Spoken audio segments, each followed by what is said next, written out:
Li Wan the Fair. The sun sinks, Canim, and the heat of the day is gone. So called Li Wan to the man whose head was hidden beneath the squirrel skin robe, but she called softly, as though divided between the duty of waking him and the fear of him awake. For she was afraid of this big husband of hers, who was like unto none of the men she had known. The moose meat sizzled uneasily, and she moved the frying pan to one side of the red embers. As she did so, she glanced warily at the two Hudson Bay dogs dripping eager slaver from their scarlet tongues and following her every movement. They were huge, hairy fellows, crouched to leeward in the thin smoke wake of the fire to escape the swarming myriads of mosquitoes. As Li Wan gazed down the steep to where the Klondike flung its swollen flood between the hills, one of the dogs bellied its way forward like a worm, and with a deft, cat-like stroke of the paw dipped a chunk of hot meat out of the pan to the ground. But Li Wan caught him from out the tail of her eye, and he sprang back with a snap and a snarl as she rapped him over the nose with a stick of firewood. "Nay, Olo," she laughed, recovering the meat without removing her eye from him. "Thou art ever hungry, and for that thy nose leads thee into endless troubles."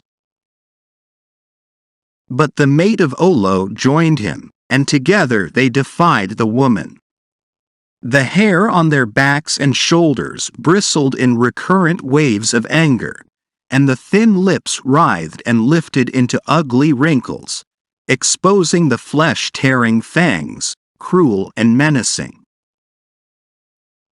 Their very noses cerulated and shook in brute passion, and they snarled as the wolves snarl, with all the hatred and malignity of the breed impelling them to spring upon the woman and drag her down. And thou, too, Bash, fierce as thy master and never at peace with the hand that feeds thee. This is not thy quarrel, so that be thine. And that. As she cried, she drove at them with the firewood, but they avoided the blows and refused to retreat. They separated and approached her from either side, crouching low and snarling. Li Wan had struggled with the wolf dog for mastery from the time she toddled among the skin bales of the teepee, and she knew a crisis was at hand. Bash had halted, his muscles stiff and tense for the spring. Olo was yet creeping into striking distance. Grasping two blazing sticks by the charred ends, she faced the brutes. The one held back, but Bash sprang, and she met him in midair with the flaming weapon.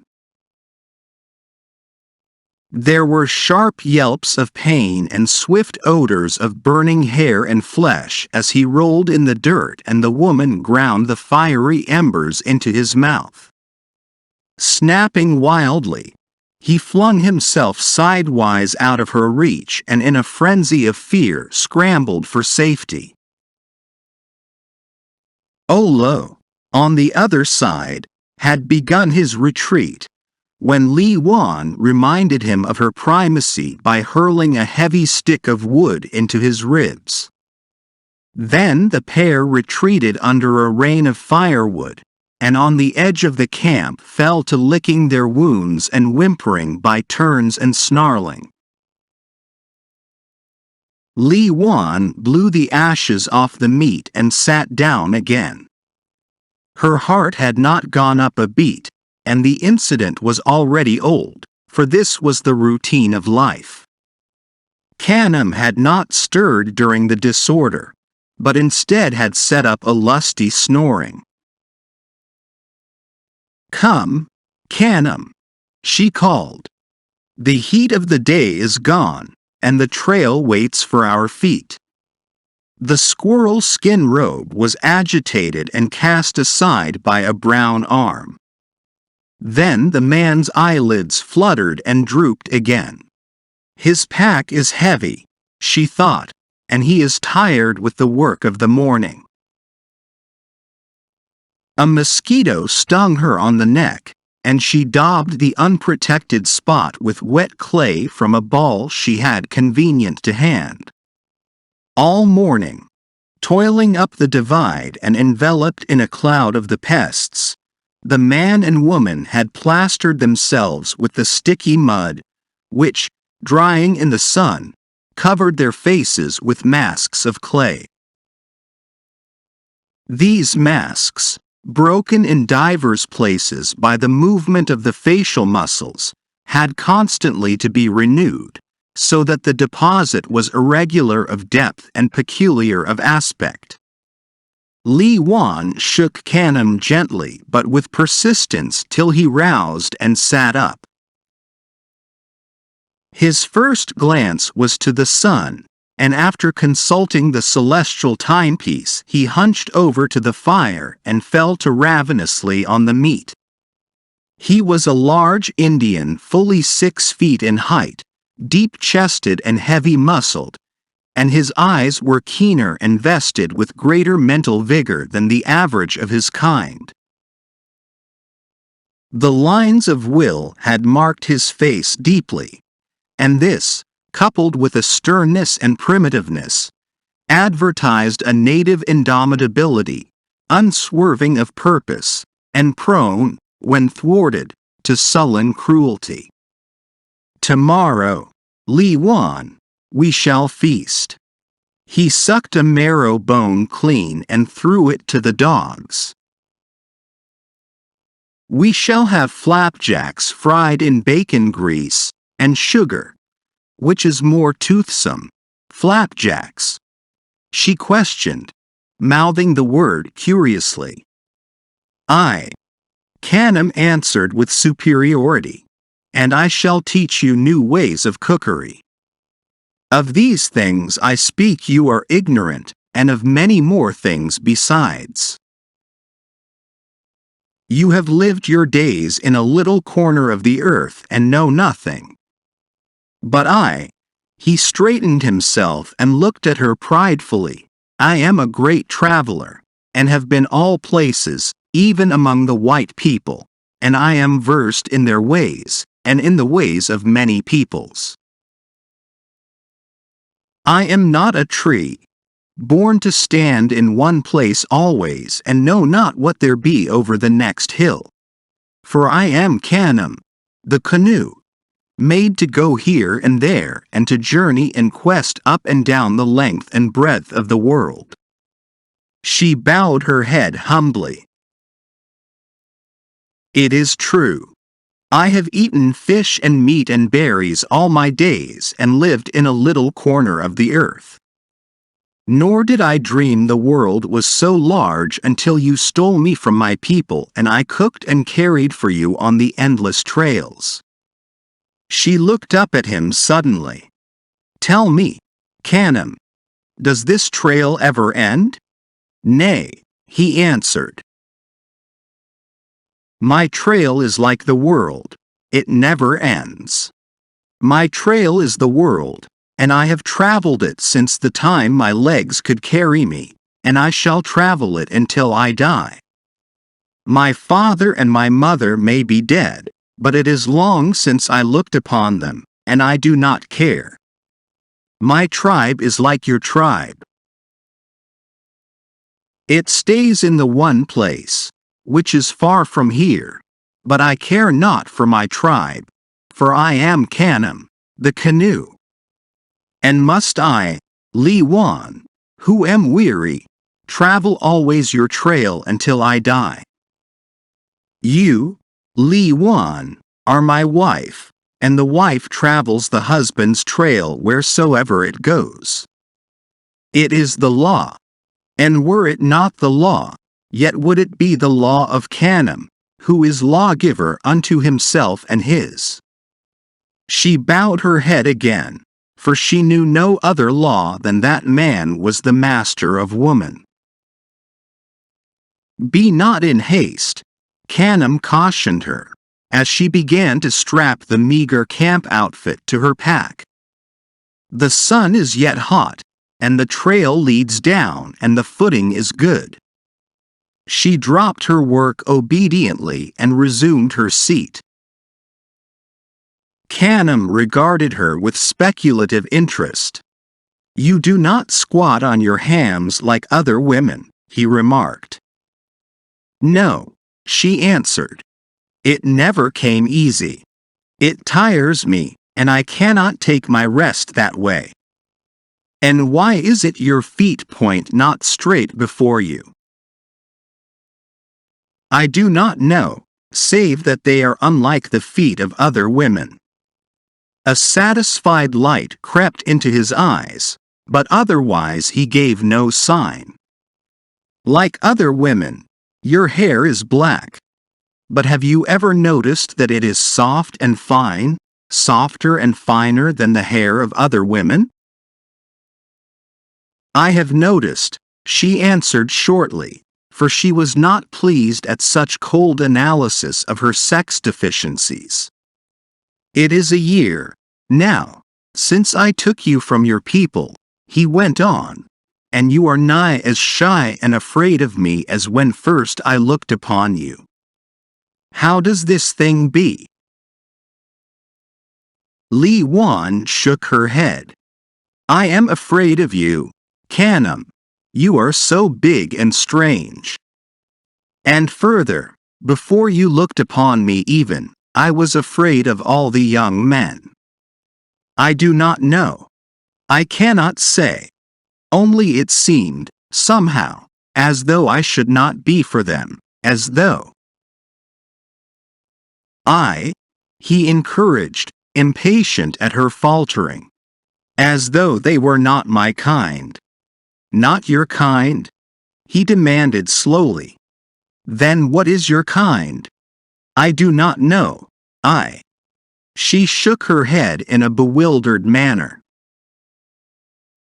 I cannot put into words the way I felt. It was strangeness in me. I was unlike other maidens, who sought the young men slyly. I could not care for the young men that way. It would have been a great wrong, it seemed, and an ill deed. What is the first thing you remember? Canim asked with abrupt irrelevance. Pao Wa Khan, my mother. And not else before Pao Wa Khan? Not else. But Canim, holding her eyes with his, searched her secret soul and saw it waver. Think, and think hard, Li Wan, he threatened. She stammered, and her eyes were piteous and pleading, but his will dominated her and wrung from her lips the reluctant speech. But it was only dreams, Canim, ill dreams of childhood, shadows of things not real, visions such as the dogs, sleeping in the sun warmth, behold and whine out against. Tell me, he commanded, of the things before Pao Wa Khan, your mother. They are forgotten memories, she protested. As a child I dreamed awake, with my eyes open to the day, and when I spoke of the strange things I saw I was laughed at, and the other children were afraid and drew away from me. And when I spoke of the things I saw to Pao Wa Khan, she chided me and said they were evil. Also she beat me.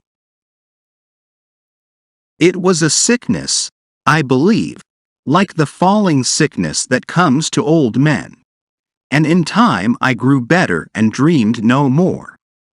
And now, I cannot remember. She brought her hand in a confused manner to her forehead. They are there, somewhere, but I cannot find them, only, Only, Canim repeated, holding her. Only one thing. But you will laugh at its foolishness, it is so unreal. Nay, Li Wan. Dreams are dreams.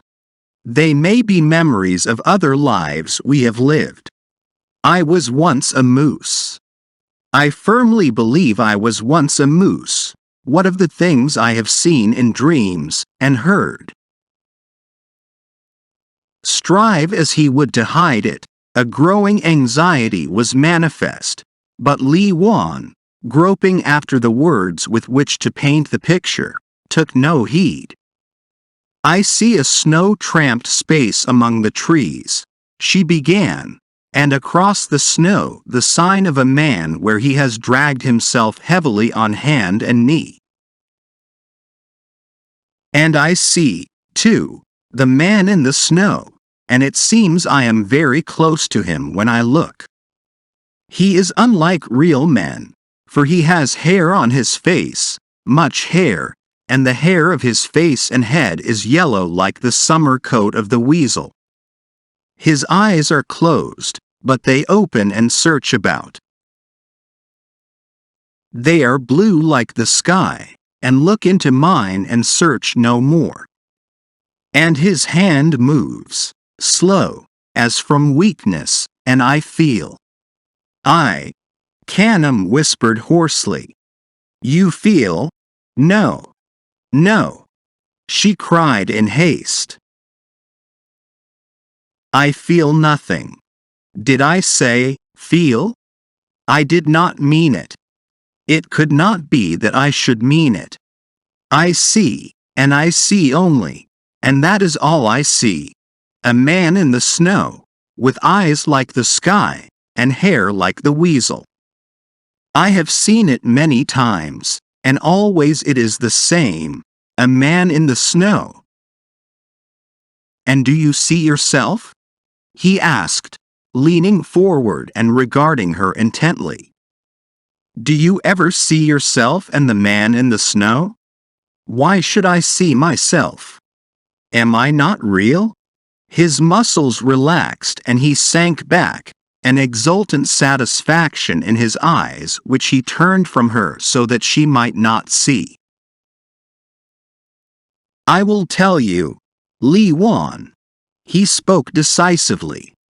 You were a little bird in some life before, a little moose bird, when you saw this thing, and the memory of it is with you yet. It is not strange. I was once a moose, and my father's father afterward became a bear. So said the shaman, and the shaman cannot lie. Thus, on the trail of the gods we pass from life to life, and the gods know only and understand. Dreams and the shadows of dreams be memories, nothing more, and the dog, whining asleep in the sun warmth, doubtless sees and remembers things gone before. Bash, there, was a warrior once. I do firmly believe he was once a warrior. Canim tossed a bone to the brute and got upon his feet. Come, let us be gone. The sun is yet hot, but it will get no cooler. And these white people, what are they like? Li Wan made bold to ask. Like you and me, he answered, only they are less dark of skin. You will be among them ere the day is dead.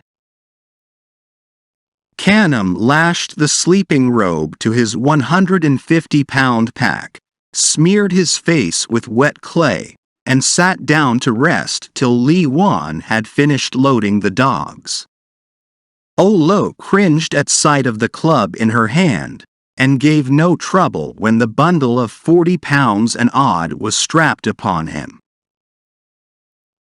But Bash was aggrieved and truculent, and could not forbear to whimper and snarl as he was forced to receive the burden. He bristled his back and bared his teeth as she drew the straps tight, the while throwing all the malignancy of his nature into the glances shot at her sideways and backward. And Canim chuckled and said, "Did I not say he was once a very great warrior? These furs will bring a price," he remarked as he adjusted his head strap and lifted his pack clear of the ground. "A big price. The white men pay well for such goods, for they have no time to hunt and are soft to the cold. Soon shall we feast, Li Wan, as you have feasted never in all the lives you have lived before." She grunted acknowledgment and gratitude for her lord's condescension, slipped into the harness, and bent forward to the load. "The next time I am born, I would be born a white man," he added, and swung off down the trail which dived into the gorge at his feet. The dogs followed close at his heels, and Li Wan brought up the rear. But her thoughts were far away, across the ice mountains to the east, to the little corner of the earth where her childhood had been lived. Ever as a child, she remembered, she had been looked upon as strange, as one with an affliction. Truly, she had dreamed awake and been scolded and beaten for the remarkable visions she saw, till, after a time, she had outgrown them. But not utterly. Though they troubled her no more waking, they came to her in her sleep, grown woman that she was, and many a night of nightmare was hers, filled with fluttering shapes, vague and meaningless.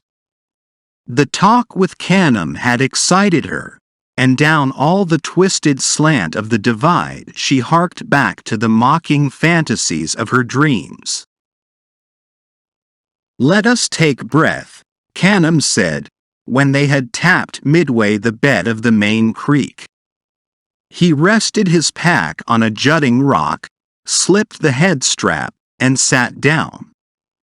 Li Wan joined him, and the dogs sprawled panting on the ground beside them. At their feet rippled the glacial drip of the hills, but it was muddy and discolored, as if soiled by some commotion of the earth. "Why is this?" Li Wan asked. "Because of the white men who work in the ground. Listen."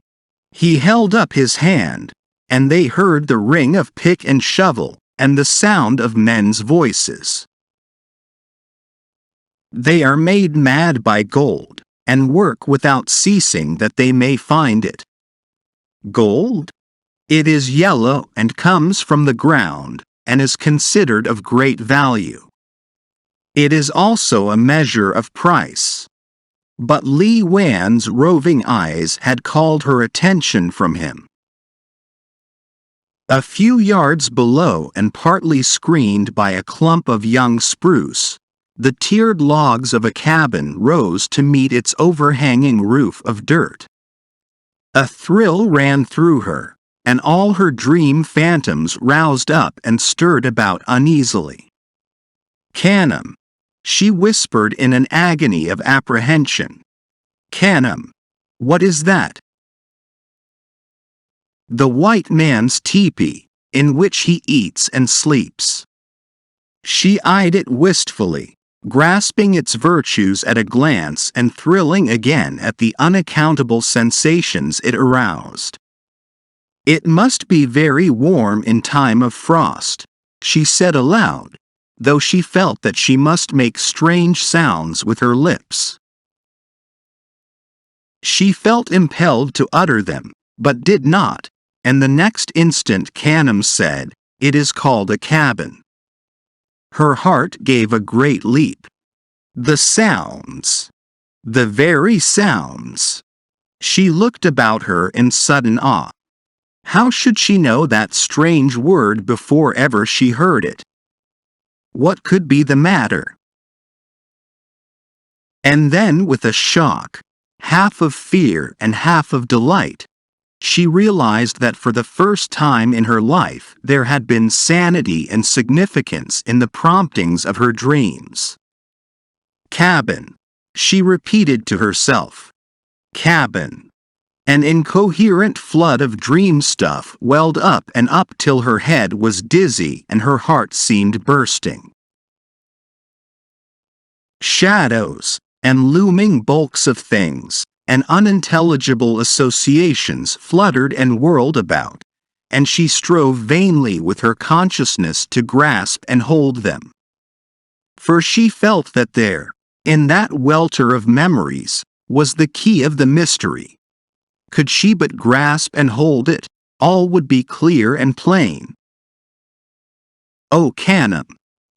O Pow Wa Kan! O shades and shadows! What was that? She turned to Canim, speechless and trembling, the dream stuff in mad, overwhelming riot. She was sick and fainting, and could only listen to the ravishing sounds which proceeded from the cabin in a wonderful rhythm. Hum, fiddle, Canim vouchsafed. But she did not hear him, for in the ecstasy she was experiencing, it seemed at last that all things were coming clear. Now, she thought. A sudden moisture swept into her eyes, and the tears trickled down her cheeks. The mystery was unlocking, but the faintness was overpowering her. If only she could hold herself long enough. If only, but the landscape bent and crumpled up, and the hills swayed back and forth across the sky as she sprang upright and screamed, "Daddy! Daddy!" Then the sun reeled, and darkness smote her, and she pitched forward limp and headlong among the rocks. Canim looked to see if her neck had been broken by the heavy pack, grunted his satisfaction, and threw water upon her from the creek. She came to slowly, with choking sobs, and sat up. "It is not good, the hot sun on the head," he ventured.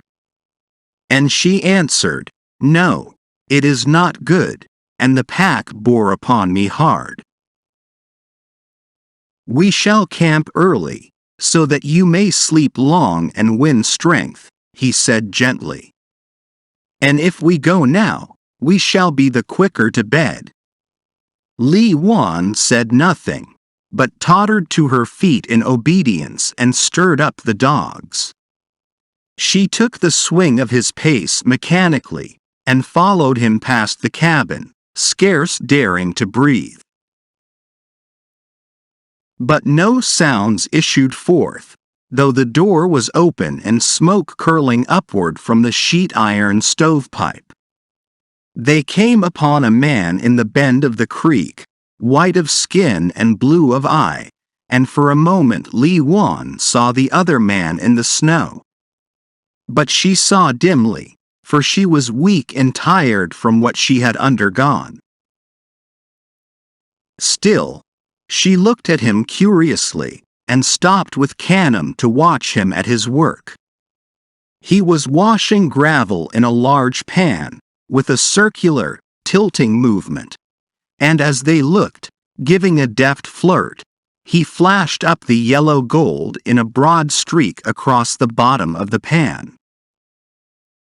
"Very rich, this creek," Canim told her, as they went on. "Sometime I will find such a creek, and then I shall be a big man." Cabins and men grew more plentiful, till they came to where the main portion of the creek was spread out before them. It was the scene of a vast devastation.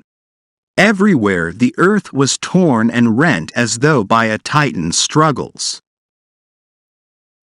Where there were no upthrown mounds of gravel, great holes and trenches yawned, and chasms where the thick rime of the earth had been peeled to bedrock.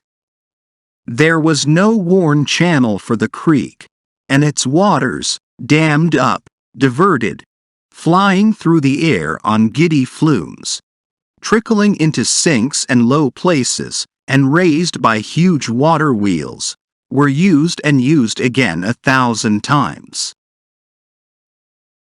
The hills had been stripped of their trees, and their raw sides gored and perforated by great timber slides and prospect holes.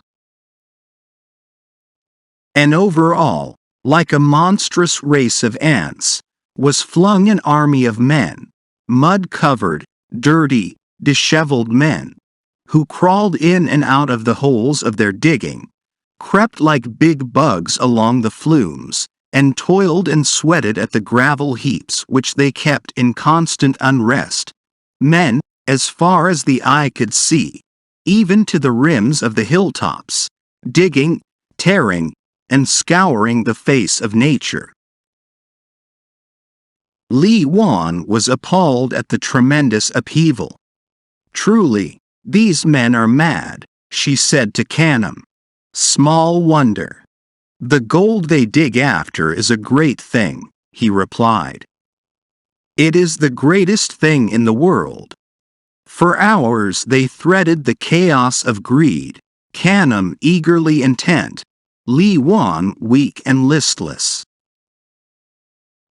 She knew she had been on the verge of disclosure, and she felt that she was still on the verge of disclosure, but the nervous strain she had undergone had tired her, and she passively waited for the thing, she knew not what, to happen. From every hand her senses snatched up and conveyed to her innumerable impressions, each of which became a dull excitation to her jaded imagination. Somewhere within her, responsive notes were answering to the things without, forgotten and undreamed of correspondences were being renewed, and she was aware of it in an incurious way, and her soul was troubled, but she was not equal to the mental exaltation necessary to transmute and understand. So she plodded wearily on at the heels of her lord, content to wait for that which she knew, somewhere, somehow, must happen. After undergoing the mad bondage of man, the creek finally returned to its ancient ways, all soiled and smirched from its toil, and coiled lazily among the broad flats and timbered spaces where the valley widened to its mouth. Here the pay ran out, and men were loath to loiter with the lure yet beyond. And here, as Li Wan paused to prod Olo with her staff, she heard the mellow silver of a woman's laughter. Before a cabin sat a woman, fair of skin and rosy as a child, dimpling with glee at the words of another woman in the doorway. But the woman who sat shook about her great masses of dark, wet hair which yielded up its dampness to the warm caresses of the sun. For an instant Li Wan stood transfixed.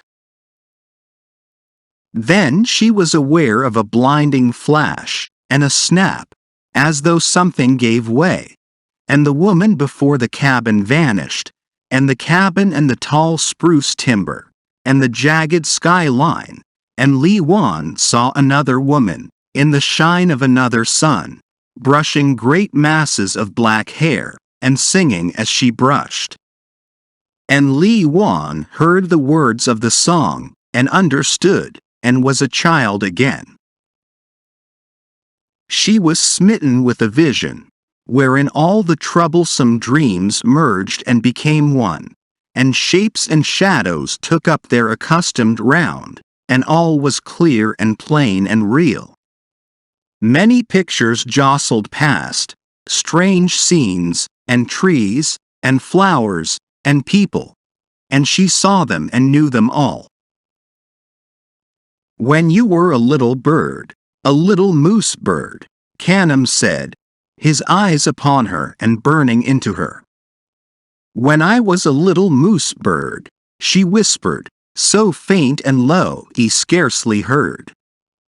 And she knew she lied, as she bent her head to the strap and took the swing of the trail. And such was the strangeness of it, the real now became unreal.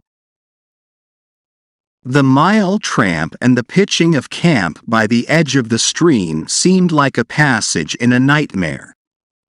She cooked the meat, fed the dogs, and unlashed the packs as in a dream, and it was not until Canim began to sketch his next wandering that she became herself again. The Klondike runs into the Yukon, he was saying. A mighty river, mightier than the Mackenzie, of which you know. So we go, you and I, down to Fort O Yukon. With dogs, in time of winter, it is 20 sleeps. Then we follow the Yukon away into the west. 100 sleeps, 200, I have never heard. It is very far. And then we come to the sea. You know nothing of the sea, so let me tell you. As the lake is to the island, so the sea is to the land. All the rivers run to it, and it is without end. I have seen it at Hudson Bay. I have yet to see it in Alaska. And then we may take a great canoe upon the sea, you and I, Li Wan, or we may follow the land into the south many 100 sleeps. And after that I do not know, save that I am Canim, the canoe, wanderer and far journeyer over the earth. She sat and listened, and fear ate into her heart as she pondered over this plunge into the illimitable wilderness. It is a weary way, was all she said, head bowed on knee in resignation. Then it was a splendid thought came to her, and at the wonder of it she was all aglow. She went down to the stream and washed the dried clay from her face. When the ripples died away, she stared long at her mirrored features, but sun and weather beat had done their work, and, what of roughness and bronze, her skin was not soft and dimpled as a child's.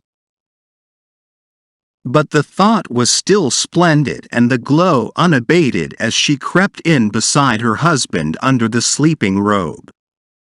She lay awake, staring up at the blue of the sky and waiting for Canim to sink into the first deep sleep. When this came about, she wormed slowly and carefully away, tucked the robe around him, and stood up. At her second step, Bash growled savagely. She whispered persuasively to him and glanced at the man. Canim was snoring profoundly. Then she turned, and with swift, noiseless feet sped up the back trail. Mrs. Evelyn Van Wyck was just preparing for bed. Bored by the duties put upon her by society, her wealth, and widowed blessedness, she had journeyed into the Northland and gone to housekeeping in a cozy cabin on the edge of the diggings. Here, aided and abetted by her friend and companion, Myrtle Giddings, she played at living close to the soil and cultivated the primitive with refined abandon. She strove to get away from the generations of culture and parlor selection, and sought the earth grip her ancestors had forfeited. Likewise, she induced mental states which she fondly believed to approximate those of the stone folk, and just now, as she put up her hair for the pillow, she was indulging her fancy with a Paleolithic wooing. The details consisted principally of cave dwellings and cracked marrow bones, intersprinkled with fierce carnivora, hairy mammoths, and combats with rude flaked knives of flint, but the sensations were delicious. And as Evelyn Van Wyck fled through the somber forest aisles before the too arduous advances of her slant-browed, skin-clad wooer, the door of the cabin opened, without the courtesy of a knock, and a skin-clad woman, savage and primitive, came in. Mercy! With a leap that would have done credit to a cave woman, Miss Giddings landed in safety behind the table. But Mrs. Van Wyck held her ground. She noticed that the intruder was laboring under a strong excitement, and cast a swift glance backward to assure herself that the way was clear to the bunk, where the big Colt's revolver lay beneath a pillow. "Greeting, O woman of the wondrous hair," said Li Wan. But she said it in her own tongue, the tongue spoken in but a little corner of the earth, and the women did not understand. "Shall I go for help?" Miss Giddings quavered. "The poor creature is harmless, I think," Mrs. Van Wyck replied. "And just look at her skin clothes, ragged and trail-worn and all that. They are certainly unique. I shall buy them for my collection. Get my sack, Myrtle, please, and set up the scales." Li Wan followed the shaping of the lips, but the words were unintelligible, and then, and for the first time, she realized, in a moment of suspense and indecision, that there was no medium of communication between them. And at the passion of her dumbness she cried out, with arms stretched wide apart, "O woman, thou art sister of mine." The tears coursed down her cheeks as she yearned toward them, and the break in her voice carried the sorrow she could not utter. But Miss Giddings was trembling, and even Mrs. Van Wyck was disturbed. "I would live as you live. Thy ways are my ways, and our ways be one. My husband is Canim, the canoe, and he is big and strange, and I am afraid. His trail is all the world and never ends, and I am weary. My mother was like you, and her hair was as thine, and her eyes. And life was soft to me then, and the sun warm." She knelt humbly, and bent her head at Mrs. Van Wyck's feet. But Mrs. Van Wyck drew away, frightened at her vehemence. Li Wan stood up, panting for speech. Her dumb lips could not articulate her overmastering consciousness of kind. "Trade? You trade?" Mrs. Van Wyck questioned, slipping, after the fashion of the superior peoples, into pigeon tongue. She touched Li Wan's ragged skins to indicate her choice, and poured several hundreds of gold into the blower. She stirred the dust about and trickled its yellow luster temptingly through her fingers. But Li Wan saw only the fingers, milk-white and shapely, tapering daintily to the rosy, jewel-like nails. She placed her own hand alongside, all work-worn and calloused, and wept. Mrs. Van Wyck misunderstood. "Gold," she encouraged. "Good gold. You trade? You changey for changey?" And she laid her hand again on Li Wan's skin garments. "How much? You sell? How much?" She persisted, running her hand against the way of the hair so that she might make sure of the sinew thread seam. But Li Wan was deaf as well, and the woman's speech was without significance. Dismay at her failure sat upon her. How could she identify herself with these women? For she knew they were of the one breed, blood sisters among men and the women of men. Her eyes roved wildly about the interior, taking in the soft draperies hanging around, the feminine garments, the oval mirror, and the dainty toilet accessories beneath. And the things haunted her, for she had seen like things before, and as she looked at them her lips involuntarily formed sounds which her throat trembled to utter. Then a thought flashed upon her, and she steadied herself. She must be calm. She must control herself, for there must be no misunderstanding this time, or else. And she shook with a storm of suppressed tears and steadied herself again. She put her hand on the table. Table. She clearly and distinctly enunciated. Table, she repeated. She looked at Mrs. Van Wyck, who nodded approbation.